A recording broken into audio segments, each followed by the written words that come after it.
ሰላም ሰላም ውድ ሀገሬ ልጆች ኢትዮጵያውያን በሙሉ ውድ የማያሾ ተከታታዮች እንዴት ናችሁ? ደህና ናችሁ ወይ? እኔ ጋር ሁሉ ሰላም ሁሉ መልካም ነው። ዛሬ ደግሞ በሌላ በአዲስ ቪዲዮ ተመልሼ መጥቻለሁ። ዛሬ ይዤላችሁ የመጣሁት የአጃ ማስክ ነው። የአጃ ማስክ ነው ዛሬ እኔ የተጠቀምኩት። አጃ 2 የሻይ ማንኪያና 1 የሻይ ማንኪያ ማር እንዲሁም ደግሞ ትንሽዬ ወተት ሞቅ አርጌ አዘጋጅቻለሁ። ከዛ በኋላ በጎድጓዳ ሳህን አድርጌ አጃው ላይ ወተቱን ጨምራለሁ። ቀጥዬ ደግሞ ማሩን ጨምራለሁ ማለት ነው። እኔ ወተቱን ሞቅ ያረኩበት ምክንያት በደንብ ክሬም እንዲሆንልኝ ነው።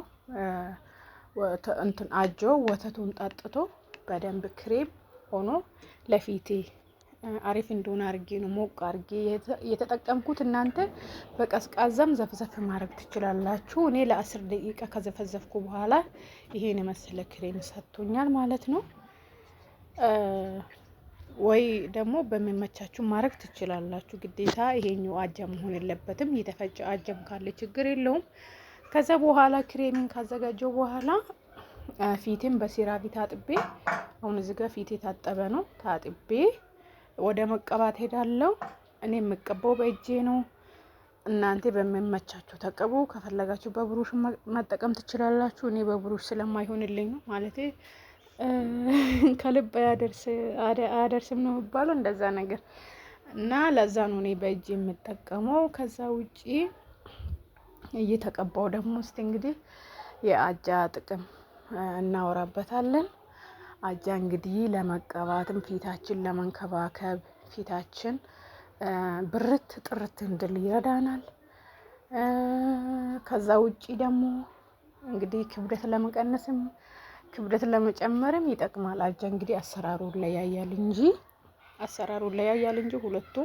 ለሁለቱም አጃ በጣም አስፈላጊ ነገር ነው።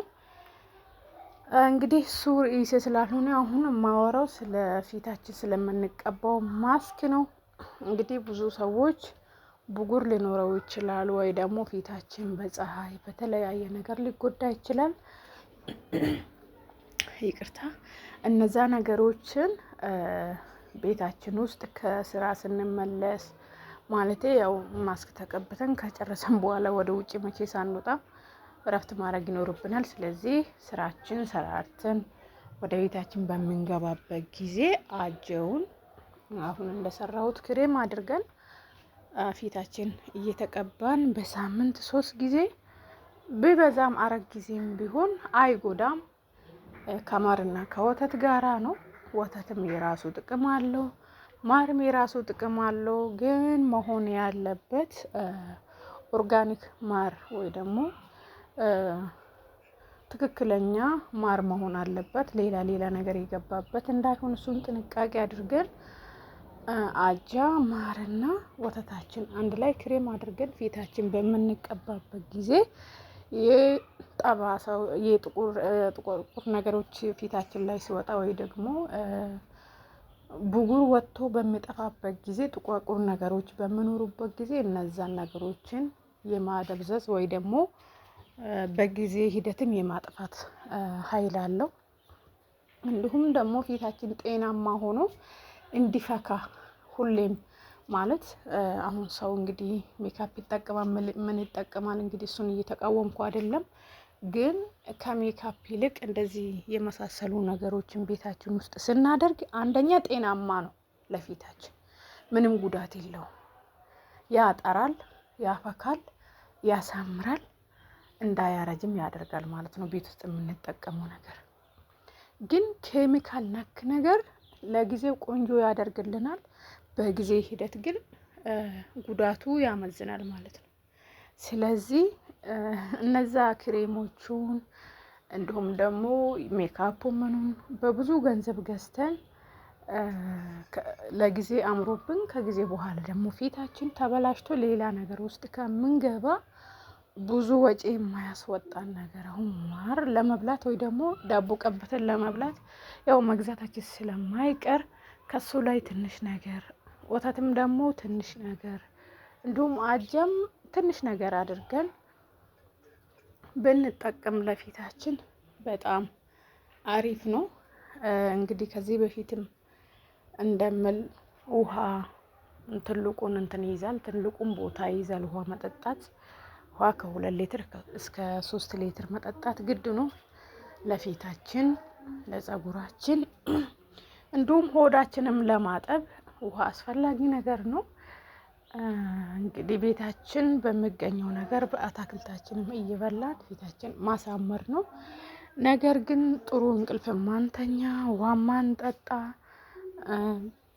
እንዲሁም ደግሞ በቂ አታክልትን የማንወስድ ከሆነ ፊታችን ላይ የምንቀባው ማንኛውም ነገር ጥቅም የለውም ማለት ነው።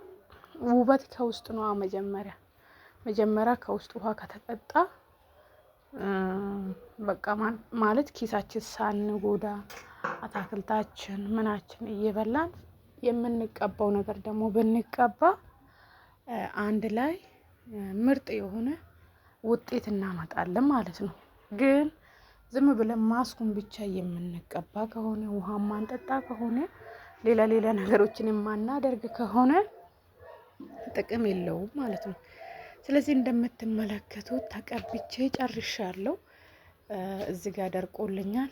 አሁን ታጥቤ ጨርሼ እንግዲህ ፊቴ እንዴት ፍክት እንዳለ ልነግራችሁ አልችልም። ልስላሴ ራሴ ይገርመኛል። እንደዚህ ነካ ሳደርግ ልስላሴ ልነግራችሁ አልችልም። በቃ ይሄንን በሳምንት ብትችሉ 4 ካልቻላችሁ ደግሞ 3 ብታረጉ ጥሩ ነው። ከዛ ውጪ ከጨረስኩ በኋላ ክሬሜን እቀባለሁኝ። ክሬሜን ተቀብቼ ቀስ ብዬ ነው እኔ ማሳጅ የማደርገው። ቀስ ብዬ ማሳጅን አድርጌ ከዛን ወደ እንቅልፌ እሄዳለሁ ማለት ነው። ጠዋት ስነሳ ከእንቅልፌ ጤናማ ፊት፣ በቃ ደስ የሚል ቀን ነው የማሳልፈው ማለት ነው። የሀገሬ ልጆች የዛሬ ቪዲዮ ይሄንን ይመስላል። ሼር፣ ላይክ፣ ሰብስክራይብ እንድታደርጉን በፍቅር እጠይቃችኋለሁ። በሚቀጥለው ቪዲዮ እስከምንገናኝ መልካም ጊዜ ይሁንላችሁ። ቸር ሰንብቱልኝ። መልካም ጊዜ። ቻው